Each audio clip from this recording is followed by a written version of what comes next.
امروز میخوام بهتون آهنگ بسیار زیبا و خاطر انگیز سیمین بری رو یاد بدم.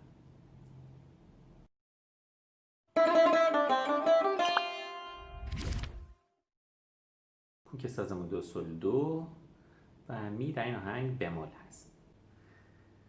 سول می ره می ره، سول ره دو ره دو، سول می ره می ره، سول ره دو ره دو، ره می فا می می ره می ره ره دو ره دو دو سی ره دو، ره می فا می می ره می ره ره دو ره دو سی ره دو، سول سول سول سول سول دو، سول سول سول سول سول دو، سول می می ره ره دو سی دو ره، سول می می ره ره دو سی دو ره، ره فا فا می می ره ره دو ره می، می سول فا می ره فا می ره دو ره می ره دو سی دو ره می ره می فا سول فا می ره فا می ره دو ره می ره دو سی دو.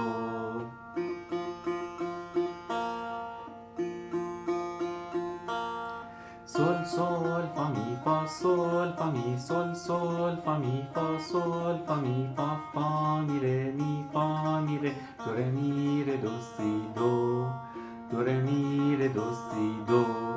همین میتونید پایین دسته بزنید.